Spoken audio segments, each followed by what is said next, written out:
A deal worth $500 million hung in the balance, trapped in the gilded silence of a private dining room. On one side of the table sat two of the most ruthless executives in the tech industry. On the other, an enigmatic Japanese millionaire, Elara Vance, who refused to speak a single word of English. They saw her silence as weakness, her foreign words as nonsense. They smirked, they whispered, they belittled her, confident in their superiority. They believed they were in complete control. What they didn't know was that their every sneer and every lie was being watched by the one person in the room. They never even noticed the waitress. The air in the private dining room of Aurelia, one of downtown Manhattan's most exclusive restaurants, was thick enough to be cut with the sterling silver knives laid on the table. It was an atmosphere of forced patience, a palpable tension simmering beneath a veneer of corporate civility. The room was a statement in itself. Walls paneled with dark, polished mahogany. A crystal chandelier that dripped light onto the table like frozen tears, and a single vast window offering a godlike view of the sprawling city lights below. On one side of the expansive table sat Richard Sterling and Marcus Thorne. Richard, the CEO of Sterling Innovations, was a man in his late 50s with a mane of silver hair that looked meticulously sculpted and a smile that never quite reached his cold, calculating blue eyes. He exuded an aura of old money and unshakable power. Beside him, his vice president of acquisitions, Marcus, was a younger, sleeker version of the same predator. His suit was sharper, his smile wider, but his eyes held the same hungry glint. They were here to close the deal of a lifetime, the acquisition of Vance Robotics, a Japanese firm at the forefront of bio-integrative AI. And on the other side of the table was the reason for their anxiety. Elara Vance. She was not what they had expected. Her name, Vance, was from a brief, long-ago marriage to an American academic, but her entire being was a portrait of Japanese grace and austerity. She was perhaps in her late 60s, her posture ramrod straight, her silver-streaked hair pulled back in a simple, elegant knot. She wore a modest dark silk dress, unadorned with any jewelry, save for a simple jade ring. Her face, a mask of calm impassivity, gave away nothing. Accompanying her was her trusted aide, a younger man named David Chen, who sat slightly behind her, his expression a perfect mirror of his employer's stoicism. The problem began the moment she arrived. After the initial greetings, facilitated by David Elara Vance, had spoken. But her words were not the crisp, accented English they were prepared for. They were Japanese, soft, melodic, and utterly incomprehensible to Richard and Marcus. "Mr. Sterling, Ms. Vance is pleased to be here and appreciates you hosting this dinner." David had translated his own English impeccable. Richard had forced a laugh. Of course, a pleasure. Please tell her we are honored." As the appetizers were served, a delicate arrangement of seared scallops and yuzu foam, Richard tried again. "Ms. Vance, your work in neural interfacing is simply revolutionary. We believe that combined with our global distribution network, we can change the world." He paused, beaming, waiting for the translation. David leaned in, murmured to Elara in Japanese, and she responded with a short, quiet phrase. David turned back. "Ms. Vance understands the potential synergies." The conversation, if it could be called that, continued in this stilted, frustrating manner for nearly an hour. Richard and Marcus would deliver a paragraph of enthusiastic corporate flattery, which David would condense into a whisper, receiving a one-sentence reply that he would then translate back. It was like trying to play tennis with a brick wall. Marcus was losing his patience. He leaned towards Richard, cupping his hand to his mouth in a poor attempt at subtlety. What is this, Richard? Is this some kind of power play? Forcing us to go through him for everything she's making us beg. Richard's smile was tight, a mask of professionalism cracking at the edges. Stay calm, Marcus. This is how they do business. It's about respect hierarchy. Just play the game. The prize is worth $500 million. But it felt like more than a game. Elara Vance's eyes, dark and intelligent, seemed to follow their every move. She rarely looked at David when he translated, but instead watched them, her gaze unwavering. It was unnerving. She would occasionally say something directly to them, a stream of Japanese that sounded like a question, her head tilted slightly. Each time they would look at David with panicked helplessness. She asks if you enjoyed your recent holiday in the Caribbean, Mr. Sterling. David would translate, his face unreadable. Richard would blink, caught off guard. Oh. Yes, it was wonderful, very relaxing. How did she... And she notes that your company's stock fell 2 points this afternoon after the quarterly projections were leaked, Mr. Thorne. David would continue relaying another of Elara's soft-spoken observations. Marcus's face would pale slightly. They were being dissected, analyzed, and the woman holding the scalpel was speaking a language that rendered them completely powerless. Their frustration was curdling into a dangerous mix of anger and arrogance. They were the titans of industry here, not her. This was their city, their restaurant, their deal, and they were being made to feel like fools. Chloe adjusted the crisp white apron around her waist, her movements practiced and silent as she moved along the periphery of the private dining room. She was a ghost in this opulent world, trained to be invisible. Her job was to anticipate needs before they were spoken to, refill a water glass the moment it dipped below halfway, to clear a plate with the stealth of a cat, to exist as a pair of hands, not a person. But Chloe was a watcher. It was how she survived not just the grueling shifts at Aurelia, but life. She noticed the slight tremor in Marcus Thorne's hand as he reached for his wine, a sign of agitation he was trying to suppress.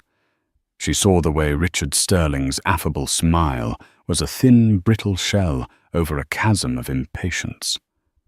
Most of all, she watched Elara Vance. To Richard and Marcus, the woman was an obstacle, a bizarre, foreign enigma. To Chloe, she was something else entirely. She was familiar. Chloe had grown up in Kyoto.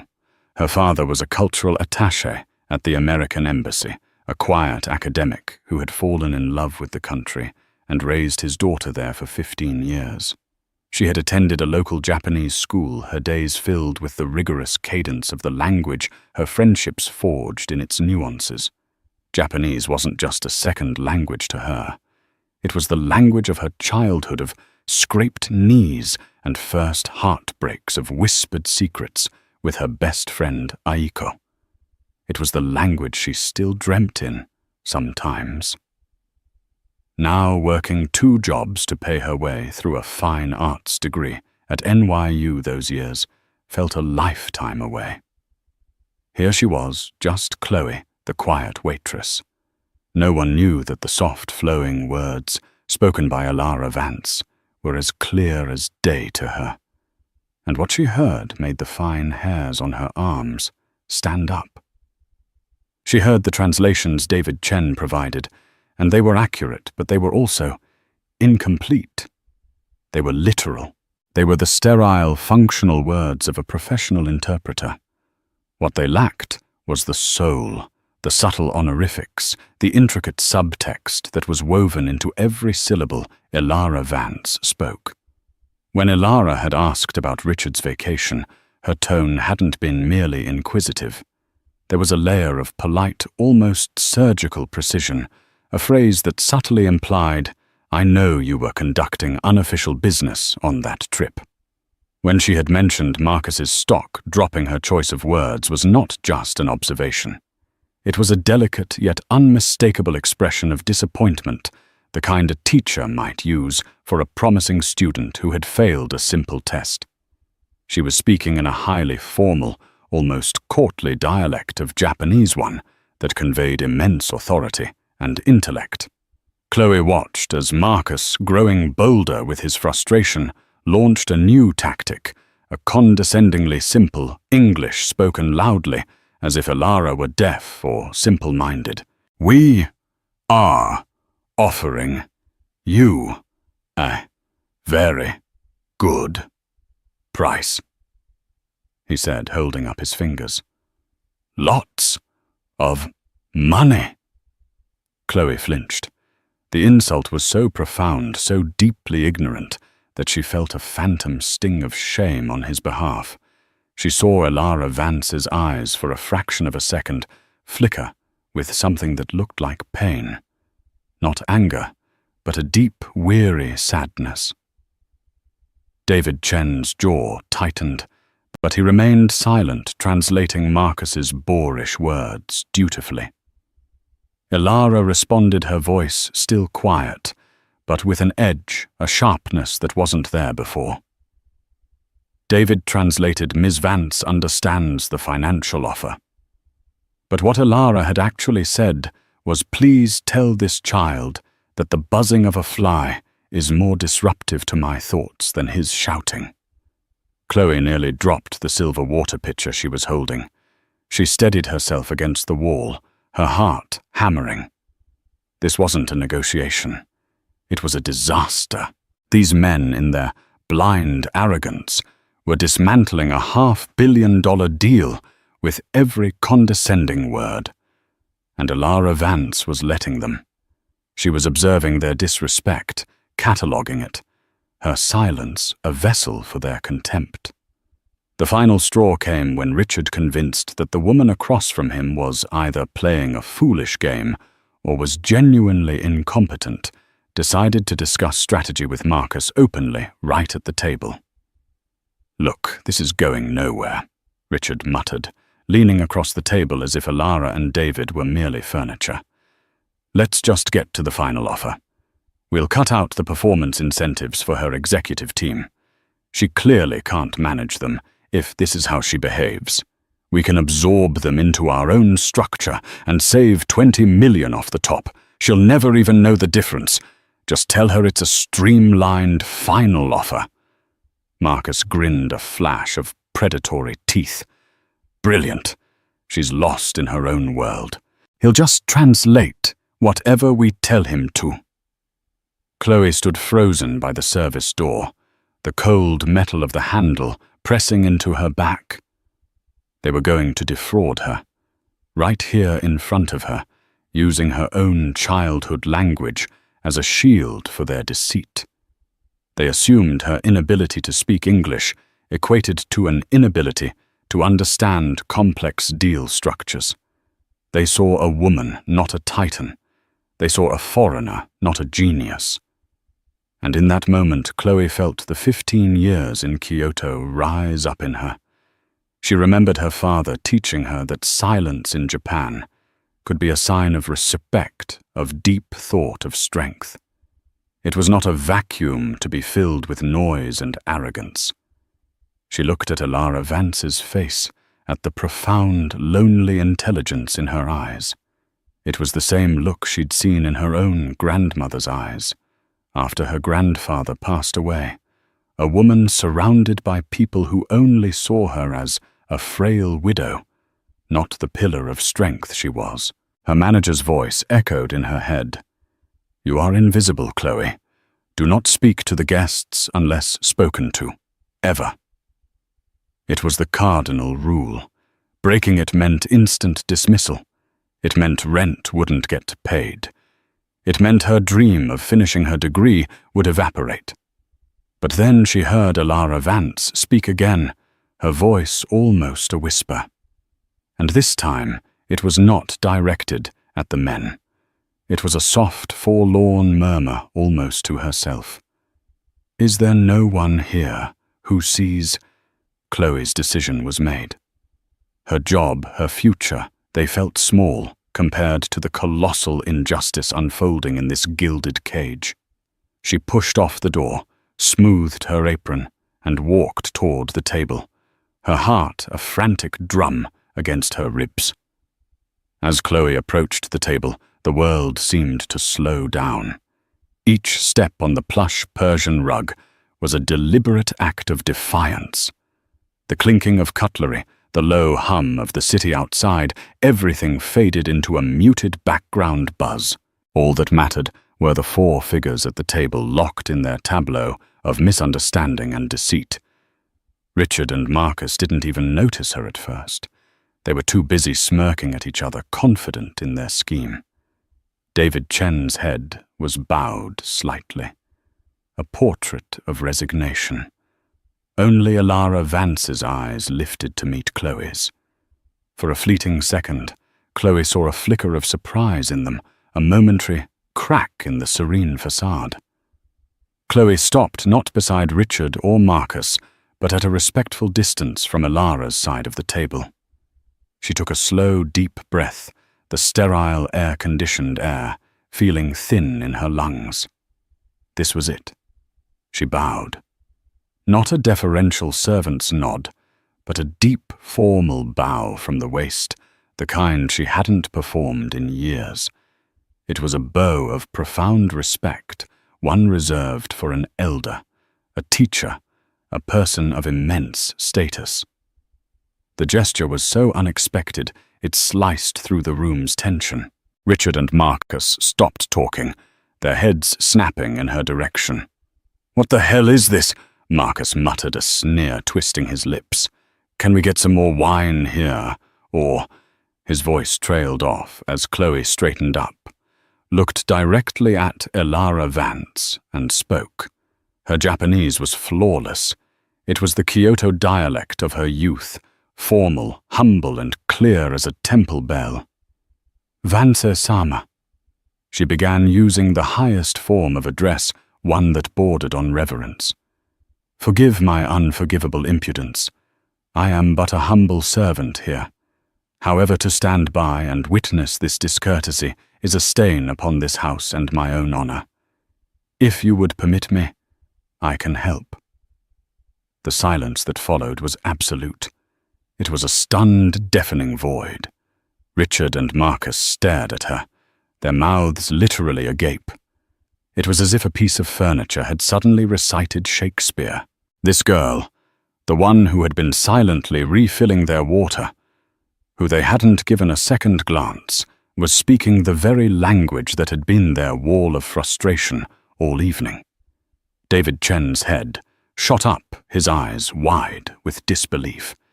He looked from Chloe to Alara, his professional composure completely shattered for the first time. But the most profound reaction came from Alara Vance herself.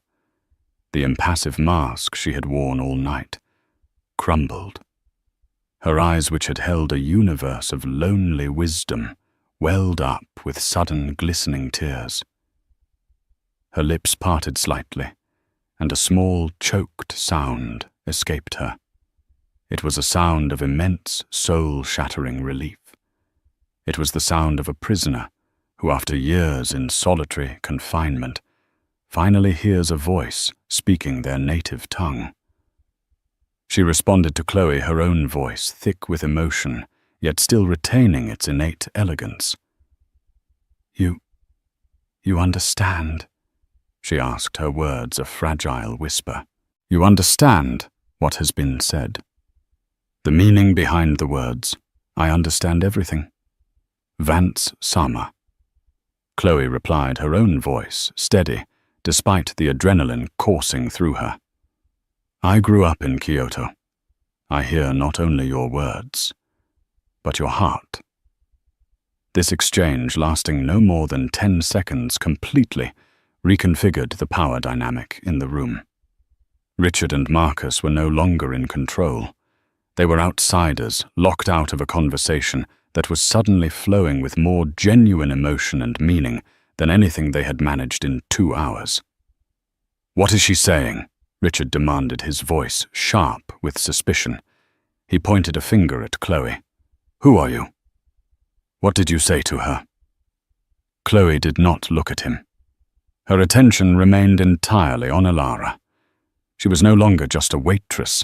She was a conduit, a bridge over a chasm of cultural ignorance. Elara. Vance, with tears now tracing silent paths down her cheeks, gestured a frail, elegant hand toward the empty chair beside her. It was an invitation, an order. She spoke again, a short, clear sentence in Japanese. David Chen, finally finding his voice, translated for the bewildered executives, though his eyes were fixed on Chloe with a look of awe. Ms. Vance requests that the young lady join them at the table." Marcus scoffed in disbelief. "Join them? She's the waitress. This is insane." But Richard Sterling, for all his arrogance, was a man who understood power, and he could feel it shifting in the room as surely as a tide. The quiet Japanese woman was no longer a passive object. She had found a voice, and that voice belonged to the girl in the white apron. He fell silent, watching his mind racing to calculate this new, impossible variable. Chloe hesitated for only a moment. Then, with a quiet grace she didn't know she possessed, she pulled out the chair and sat down. The world had just turned upside down, and somehow she was at its center. Seated at the mahogany table, the fine linen of the napkin feeling alien in her lap, Chloe felt a profound sense of surreality. The crystal glasses, the ornate silverware, the half-eaten plates of Michelin-starred food, they were artifacts from a world she served, not one she inhabited. Yet the gaze of Elara Vance anchored her, imbuing her with a purpose that dwarfed her anxieties. Richard and Marcus watched their faces a mixture of confusion and fury. This was a flagrant breach of every protocol they understood. "I think we deserve an explanation," Richard said, his voice dangerously low. He addressed David Chen, but his glare was fixed on Chloe. "What is going on?" Before David could speak, Elara addressed Chloe directly in Japanese, her voice now calm and imbued with a quiet authority. Chloe listened intently, then turned her gaze to the two American executives.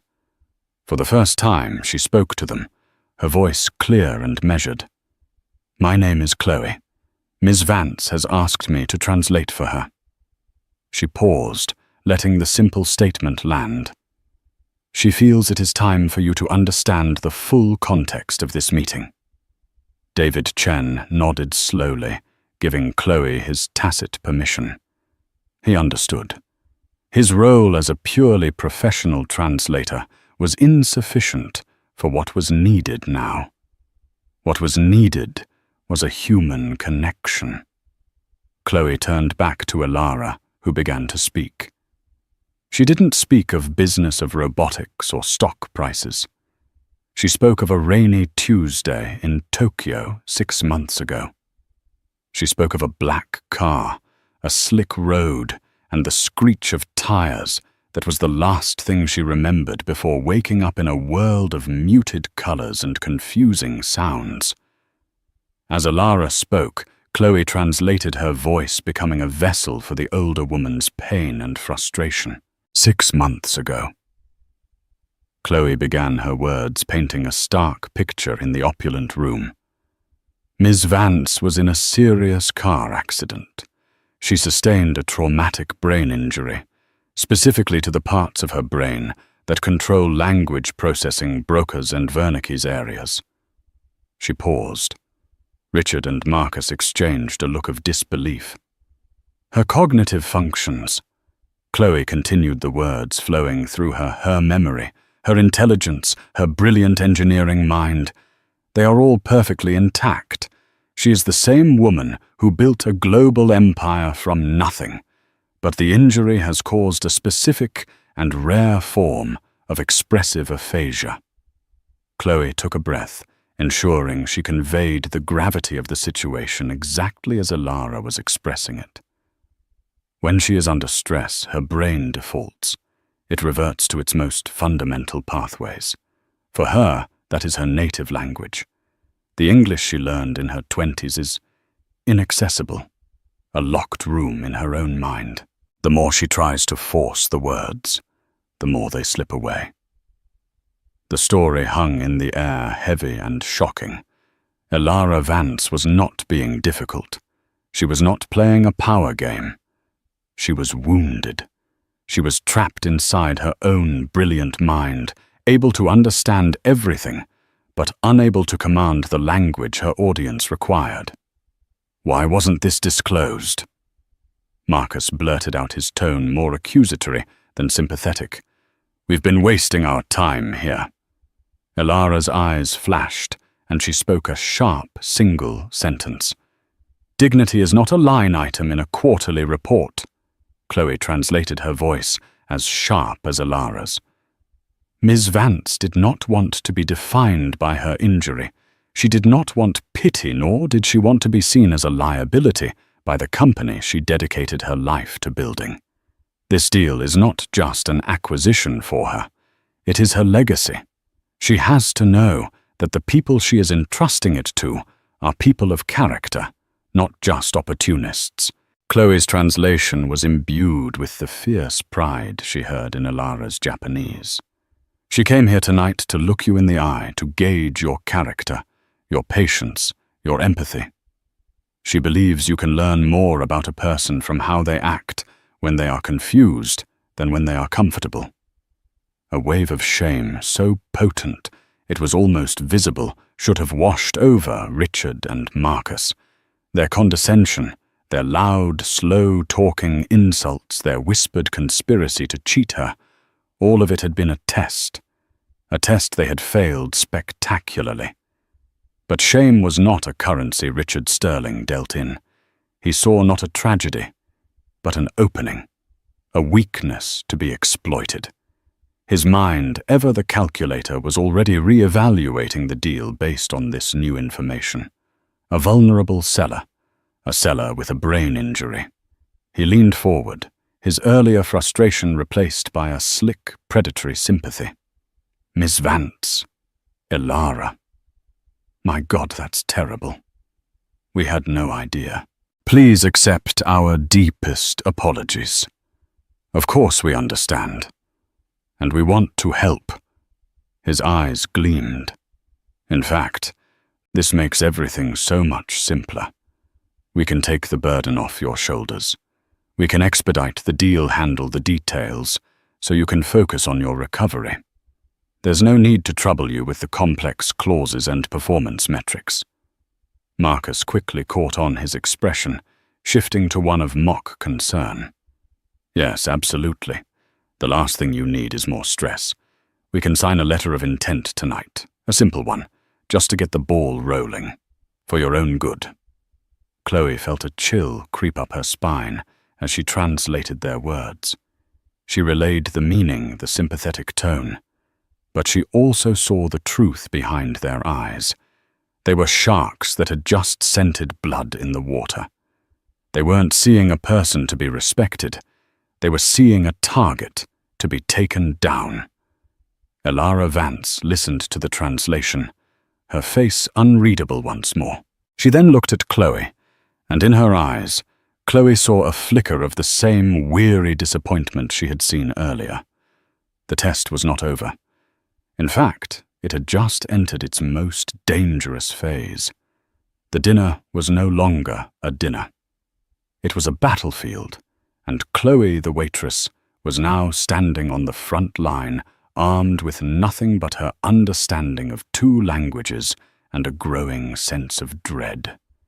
The air, which had briefly cleared with the honesty of Alara's confession, was now thick with a new kind of poison predatory opportunism. Richard slid a leather-bound folder from his briefcase and placed it in the center of the table. It landed with a soft, definitive thud. "This is our revised offer," he announced, his voice smooth as silk. "It's simplified, much more straightforward. It accelerates the payout and places the operational transition entirely in our hands. It's a turnkey solution designed for your peace of mind, Elara." He was using her first name now. The false intimacy was nauseating. Chloe felt a knot of anxiety tighten in her stomach. She was a fine art student.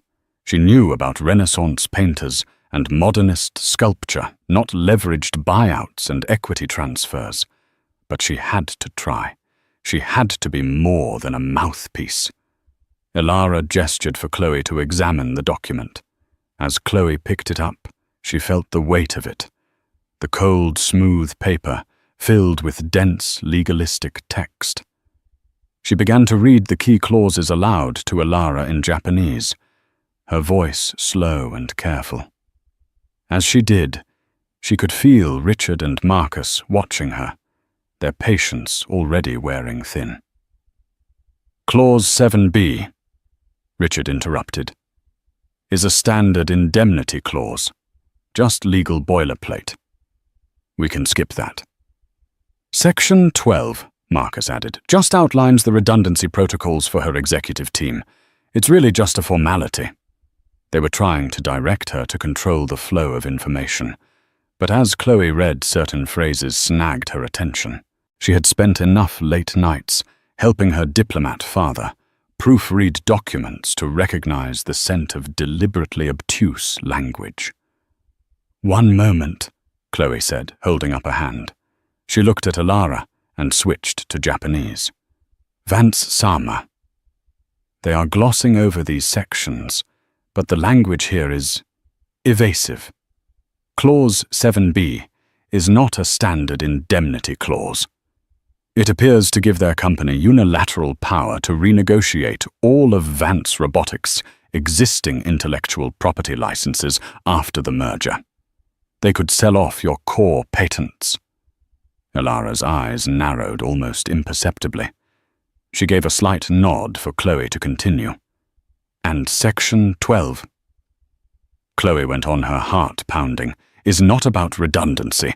It's a non-compete clause, but it is written so broadly that it would not only prevent your top executives from working elsewhere, it would effectively prevent you personally from engaging in any related technological endeavors for a period of 10 years. They are trying to buy not just your company, but your future." Chloe was no longer just translating. She was analyzing. She was protecting. With every sentence she decoded, she felt a surge of adrenaline. The two powerful men at the table suddenly seemed smaller, their expensive suits and confident smiles, nothing more than cheap camouflage for their greed. Richard was becoming agitated. "What's the hold-up? What are you telling her? Just tell her it's a standard agreement." Chloe met his glare, her own expression unyielding.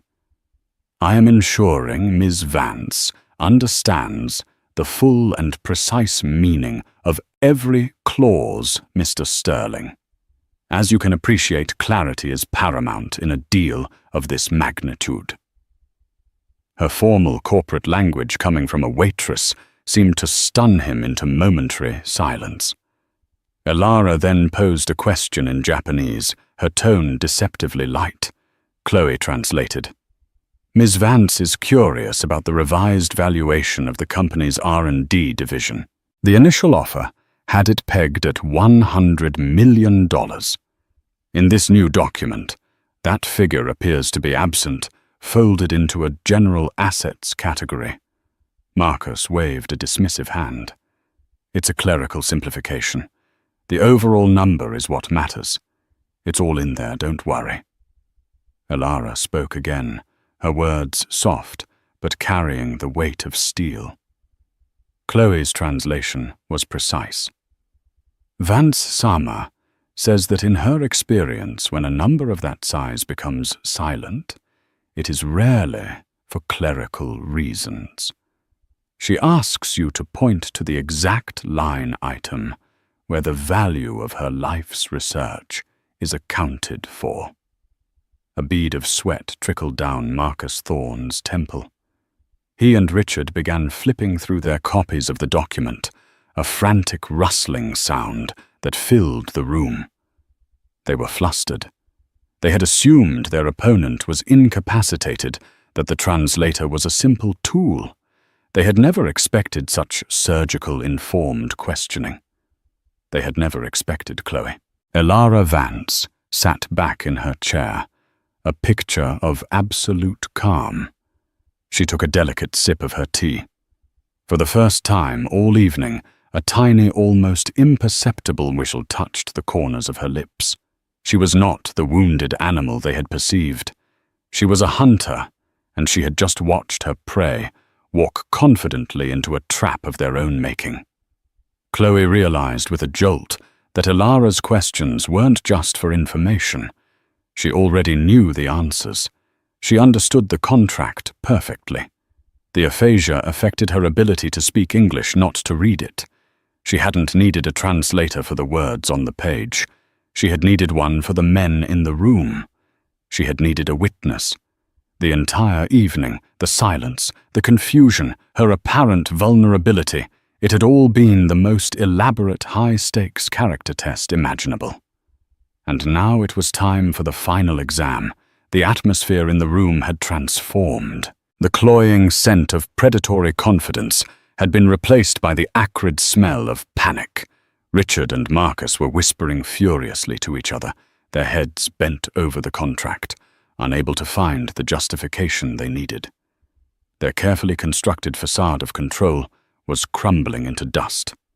Elara Vance watched them for a long moment, her expression unreadable. Then she looked at Chloe and began to speak. Her Japanese was different now.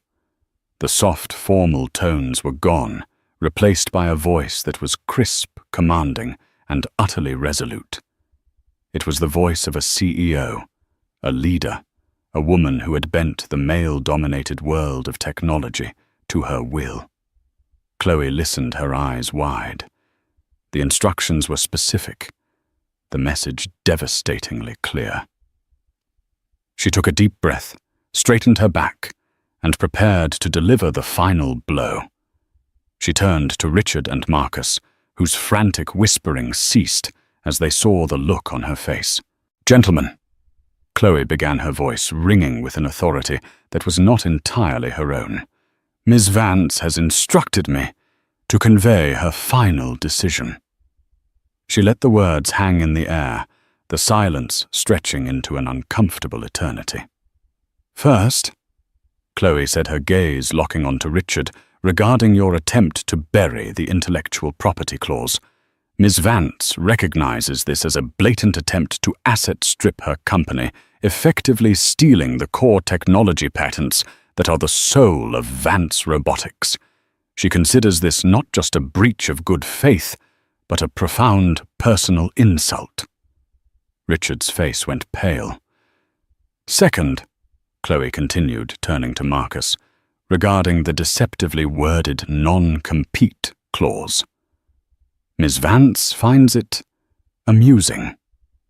The suggestion that she would allow a man like you, who cannot even read his own balance sheet without leaking it, to dictate the terms of her life's work, is, in her words, the pinnacle of delusional arrogance." Marcus looked as if he had been physically struck. "And third," Chloe said, her voice dropping slightly, "regarding the deliberate obfuscation of the R&D division's value. That division is currently developing Project Chimera, a technology you are not even aware of, which has a projected market value far exceeding this entire company. Your attempt to acquire it for nothing is noted." The two men were speechless, utterly defeated. They had been outmaneuvered, outsmarted, and laid bare by the very woman they had dismissed as a confused old foreigner. But the masterstroke was yet to come.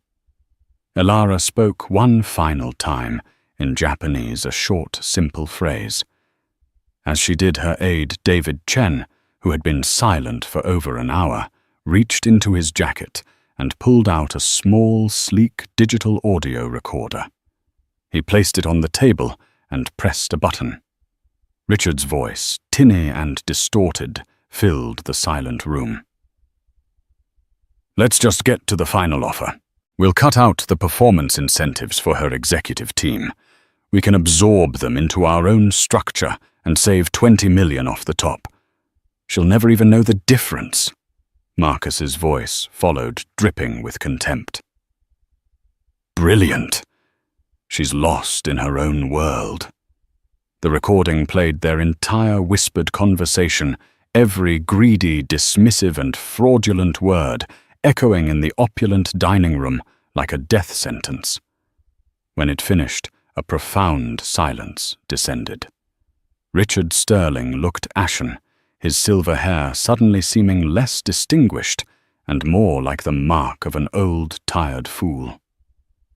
Marcus Thorne was staring at the recorder as if it were a venomous snake. And then the final miracle happened. Elara Vance looked across the table directly at Richard and Marcus. She leaned forward slightly, and in a voice that was quiet, raspy from disuse, but perfectly chillingly clear, she spoke her first English words of the night. "I believe," she said, her accent a faint, elegant melody, "this negotiation is over." The shock was absolute. It was a thunderclap in a silent church. The locked room in her mind had been opened. Perhaps it was the release of stress, the adrenaline of victory, or simply the sheer force of her will. But she had broken through the aphasia. She stood up, her posture regal. David Chen held her chair. She gave a slight, almost imperceptible nod to Chloe, a gesture of immense gratitude and shared victory. Then, without another glance at the two ruined men, she turned and walked out of the room, leaving behind the wreckage of a $500 million deal and two careers that were for all intents and purposes finished. The sound of the door clicking shut was the loudest noise Chloe had ever heard.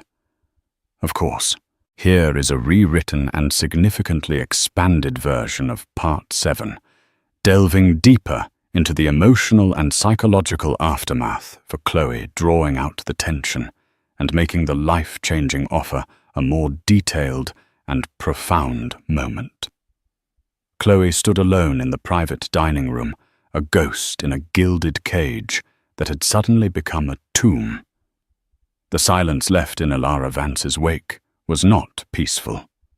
It was a physical presence, a high-pitched ringing in her ears that was the sound of her life teetering on a knife's edge. The rich scent of roasted duck and truffle oil now seemed cloying and decadent, the smell of a world she had just violated. Richard and Marcus had vanished, like apparitions, their panicked retreat, leaving behind a tangible aura of disgrace. They had left everything briefcases agape, pens, and the fraudulent contract sitting squarely in the center of the table, a monument to their greed. The adrenaline that had sharpened her senses and steadied her voice began its cruel retreat, leaving a cold, trembling weakness in its place. She reached out and touched the back of the mahogany chair she had sat in the wood, still warm. It was the only thing that felt real. Had that all just happened? Had she? Chloe, a fine arts student who supplemented her ramen noodle diet by serving canapes to the 1% just committed career suicide in the most spectacular fashion imaginable. Her heart hammered against her ribs, each beat a frantic question. What have I done? What have I done? The cardinal rule, the one branded into every server at Aurelia, screamed in her mind. You are invisible. You are silent. You do not exist. She had not only existed, she had appointed herself judge, jury, and translator. The service door swung open with a violent slam, and her manager, a severe man named Mr. Dubois, with a perpetually pinched face, stormed into the room. His face was a mottled shade of crimson, his eyes blazing with a fury that made Chloe's blood run cold. Chloe, he hissed his voice, a low, dangerous weapon. He didn't shout. It was far more terrifying than that. Do you have any idea what you have just done? Chloe stood frozen, her hands clasped behind her back in a posture of ingrained servitude. Mr. Dubois, I can explain. Explain. He let out a short, incredulous laugh that had no humor in it. Explain what? How you decided to abandon your post. How you took it upon yourself to sit down. Sit down with a guest in the middle of a private dinner. I have Richard Sterling's chief of staff on the phone, screaming so loud I'm surprised the crystal in here hasn't shattered. He's threatening to sue not just you, but this entire restaurant for breach of privacy, for unprofessional conduct, for God knows what else. He advanced on her, his steps menacing on the plush carpet. Our reputation is built on discretion, on silent, perfect service. And you, in 10 minutes, have potentially destroyed it. You are fired, of course. That is a given.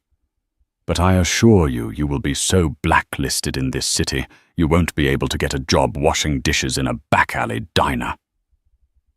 Pack your things. Get out of my sight. Each word was a nail being hammered into the coffin of her precarious life in New York. Her tuition payment was due in 3 weeks. Her rent was already late. The dream of one day curating a gallery of a life surrounded by art and beauty dissolved into a terrifying vision of eviction notices and crushing debt. She had acted on principle, on a deep-seated sense of justice, and this was her reward. Ruin. As Chloe opened her mouth to speak, though she had no words to offer, the dining room door opened again, this time with a soft, deliberate click. David Chen stood on the threshold, his presence instantly commanding the space. His suit was immaculate, his expression utterly calm, but his eyes held a cold fire that made Mr. Dubois's theatrical rage look childish.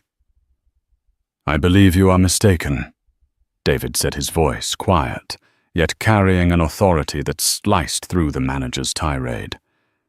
He took a step into the room, his gaze fixed on Mr. Dubois. Miss Chloe was not acting on her own accord. She was acting on a direct and explicit request from my employer, Ms. Elara Vance. Mr. Dubois blinked, his momentum broken. What? That's impossible. She was providing a service that neither you nor your esteemed guests were equipped to offer clarity and respect. David continued, his tone unwavering. He took another step, and the manager instinctively took one back. The power dynamic had been redrawn in an instant. As for Mr. Sterling, I would advise him to be very careful about making threats. We have a recording of him and Mr. Thorne conspiring to commit wire fraud and contractual deception. My next call is to our legal team. His chief of staff will soon have far more pressing concerns than the conduct of a waitress. The color drained from Mr. Dubois's face. The name Vance, which before had just been a name on a reservation, now landed with the weight of a global corporation and its army of lawyers. David's attention shifted from the stunned manager to Chloe. The coldness in his eyes vanished, replaced by a genuine warmth and a profound look of respect that felt more valuable than any paycheck. Ms. Vance would like to speak with you. She is waiting in her car downstairs. Please come with me. He said it not as an order, but as a gentle invitation. He then turned his head slightly towards Mr. Dubois. See to it that her personal belongings are gathered and delivered to the address I will provide. She will not be returning. Without another word, he held the door open for Chloe. She walked past her former manager, who stood gaping like a fish, his authority utterly dismantled. She didn't look back.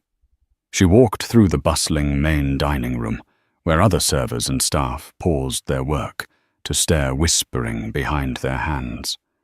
She was a curiosity, a scandal in motion. She felt their eyes on her back as she shed her white apron, folding it and placing it on a service counter, a final symbolic act of leaving that world behind. She followed David out of the gilded restaurant and into the cool, damp night air of Manhattan. At the curb, a sleek black Rolls-Royce was purring its engine, a barely audible hum. It wasn't just a car. It was a vessel from another dimension, a silent, imposing statement of power. David opened the rear door, and Chloe, feeling as though she were stepping into a dream, slid inside. The door closed with a heavy, satisfying thud and the chaotic symphony of the city. The swans, the horns, the chatter was instantly muted, replaced by an unnerving, profound silence. The interior was cavernous, smelling of rich leather and the subtle clean scent of jasmine. Across from her, illuminated by the soft glow of the cabin lights and the passing street lamps, sat Elara Vance. She looked tired, her face etched with a weariness that hadn't been there in the restaurant. The immense effort of the evening of maintaining her composure, of forcing her mind to reclaim a language held captive by trauma, had clearly taken its toll. She leaned her head back against the plush headrest. Her eyes closed for a long moment. When she opened them, they were fixed on Chloe, and they were filled with a deep, soulful gratitude. The silence Elara began her English quiet, but steady, each word seeming to cost her a small measure of energy. It is a very lonely place, Chloe. For 6 months I have been adrift in it. People either shout at me as if I am a fool, or they speak about me as if I am not there. Tonight, you gave me my voice back, not just by speaking my language, but by hearing what I did not say. Chloe was overwhelmed, twisting her hands in her lap. I don't know what to say, Ms. Vance. I thought I was going to be fired. I was terrified. I grew up in Kyoto. My father was a diplomat, and to hear them the way they spoke to you, the disrespect, I couldn't just stand there. Elara's lips curved into a soft, genuine smile. I know. I saw it in your eyes, long before you approached the table. I saw you flinch when Mr. Thorne shouted. I saw your jaw tighten when Mr. Sterling began his conspiracy. I was watching them, but I was also watching you. She leaned forward, her intensity filling the small space. The accident changed everything for me. It showed me how quickly the world can turn on you. The moment they sense a weakness, the sharks begin to circle. My company, the legacy I have built for 40 years, is vulnerable. I need to find a successor, a partner, someone to protect it. But how can I trust anyone's motives now? Everyone who approaches me sees either a victim to be pitied or an opportunity to be exploited. The world I have found is full of Richards and Marcuses. Chloe listened, captivated, understanding that this was more than just an explanation.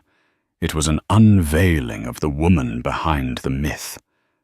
I find myself in need of a person of rare character. Elara continued, her gaze unwavering. This is not a job offer for a translator. It is an offer for a new path. I need someone on my personal staff who understands nuance, who values integrity over ambition. Someone who can be my eyes and ears, who can sit in a room and see not just what is being said, but what is being felt. I need someone to be my integrity check. She let the words settle, giving Chloe a moment to absorb them. I have a foundation, Elara said, her voice filled with a new passion. The Vance Foundation for Arts and Innovation. It funds 2 things that I believe are the pillars of the future: brilliant female engineers and daring young artists. It is my true legacy. I want you to work with me there, to help me find the next generation of creators and builders, to travel with me, to be my aide, my advisor, and my confidant." She paused again, a shrewd, calculating light, the one that had built an empire, returning to her eyes. "I am aware that you are a student. Your education will not be interrupted. It will be underwritten. Your degree at NYU will be paid for in full, as will any graduate studies you wish to pursue anywhere in the world. You will be given a residence in my building, so you will not have to worry about rent, and you will be paid a salary that will ensure you and your family will never have to worry about money again. I am not offering you a job, Chloe. I am offering you a life, a platform, a chance to use your unique gift on a global stage." Chloe's mind was reeling. It was too much, too fast.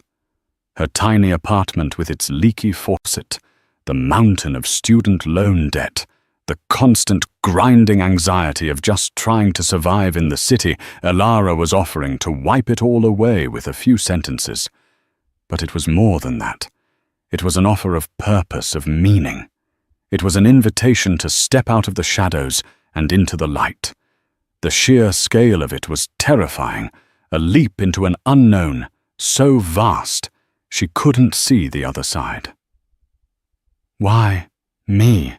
Chloe whispered the question born of a lifetime of feeling ordinary. "I'm a waitress, an art student. I'm nobody."